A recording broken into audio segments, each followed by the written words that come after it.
Un paysage rude, aride et désertique. Bienvenue en Jordanie pour une émission exceptionnelle de votre magazine de l'environnement. Cette semaine, nous allons remonter à la source de nombreuses tensions au Moyen-Orient.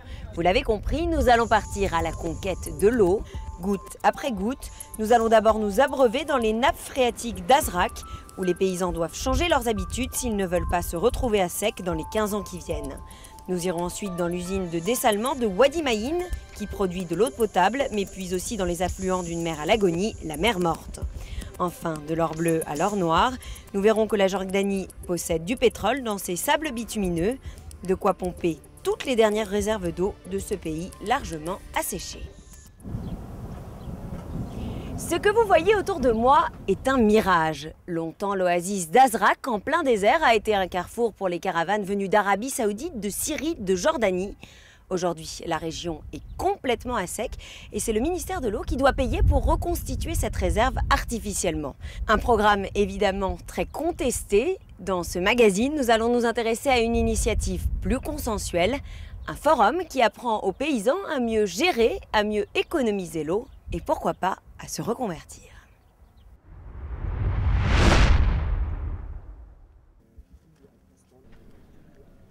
Un îlot de verdure au milieu du désert. Difficile à croire, et pourtant sur cette terre aride, les paysans d'Azraq arrivent à faire pousser des pastèques, un fruit gorgé d'eau. Plus surprenant encore, dans ce bassin, l'eau pompée directement dans les nappes phréatiques coule à flot et s'évapore très rapidement sous le soleil brûlant. Dieu merci, cette eau, c'est un don de Dieu. Elle nous rend heureux. Le seul problème, c'est qu'il en faut beaucoup et qu'on a de plus en plus de pertes dans l'agriculture et de moins en moins de bénéfices. Dans la région d'Azraq, l'eau est un symbole de puissance. Elle est aussi de plus en plus rare. Les puits souterrains s'assèchent et les paysans en sont les principaux responsables. L'irrigation consomme les 2/3 des ressources en eau du pays et la lutte contre le gaspillage commence à peine.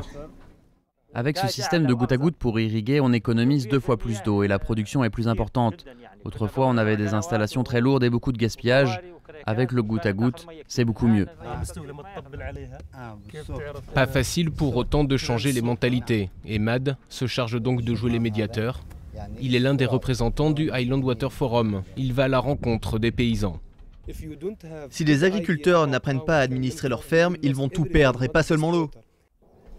Faute d'eau mais aussi d'argent, certains paysans pourraient même être poussés à se reconvertir.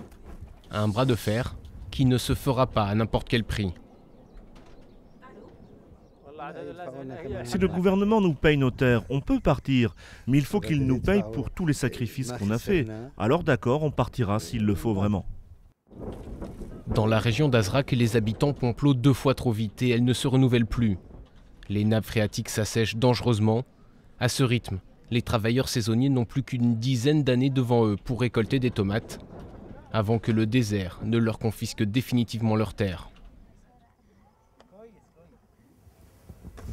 L'eau manque, et pas seulement à Azraq. Nous sommes maintenant dans une autre région de la Jordanie, près des rives du Jourdain, où la famille Abou Hassan a accepté de partager avec nous son quotidien.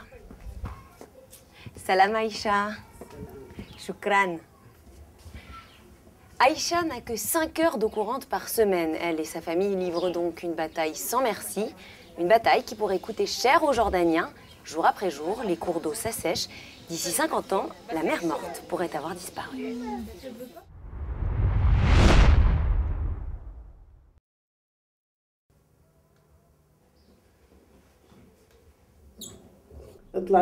Il n'y a pas d'eau, même en ouvrant le robinet à fond. Il n'y a pas d'eau. On stocke à peu près 6 mètres cubes. Ça nous suffit pour attendre la semaine d'après et restocker 6 mètres cubes. C'est comme ça qu'on fait. Dans ce petit village, l'eau n'arrive qu'une seule fois par semaine. Aïcha et son fils ont donc appris à l'économiser précieusement. Quand son robinet coule durant environ 5 heures, elle remplit une citerne entière. C'est ce qui lui permet de faire boire toute sa famille. L'eau de pluie ne suffit pas pour remplir les citernes. On est aussi obligé de stocker l'eau qui arrive au robinet.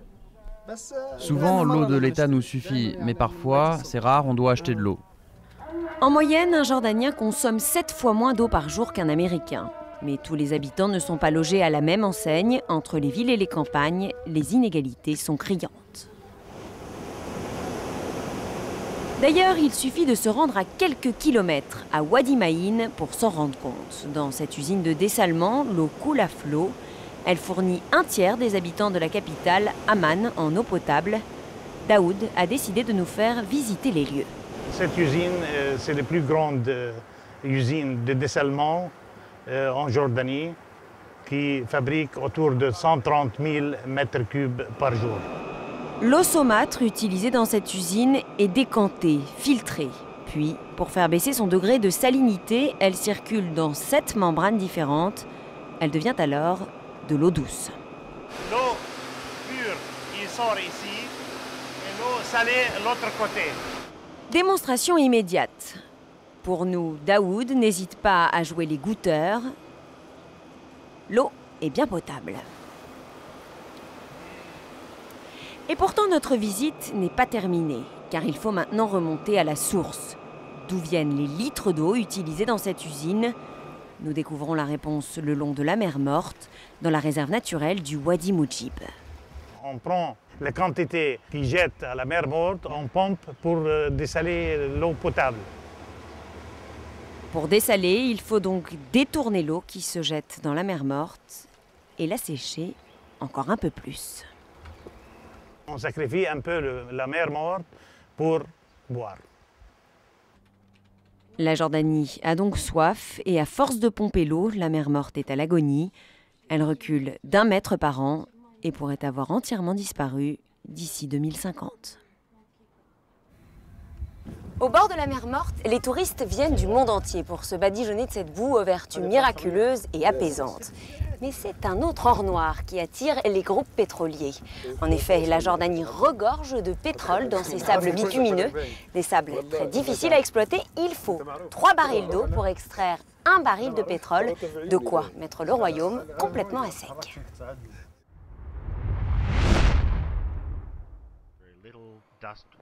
Les sites de forage se font rares. Les compagnies pétrolières sont donc de plus en plus friandes des sables et des schistes bitumineux, car du pétrole peut en être extrait. Les roches ou schistes bitumineux sont particulièrement nombreux en Jordanie, où cette usine sera construite. Pour cette énergie, nous avons la technologie, les ressources et le marché nécessaire. Et bientôt, nous ferons en sorte d'avoir des investisseurs en Jordanie. Mais les défenseurs de l'environnement s'opposent à ce type d'exploitation qui aurait lieu en zone désertique. Pour extraire 1 baril de pétrole, il faudrait 3 barils d'eau. La Jordanie est un pays très sec. Or, cette énergie requiert énormément d'eau.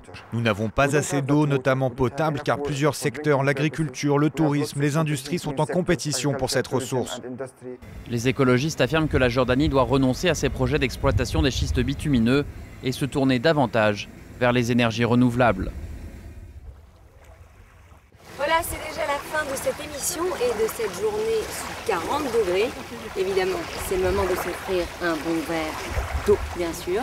Car vous l'avez compris, ici, c'est la boisson la plus précieuse. Je bois donc à la santé de Valérie Labonne à la caméra, de Yongshim à la production et de Laure Costantini. À consommer avec modération. À la semaine prochaine sur France 24.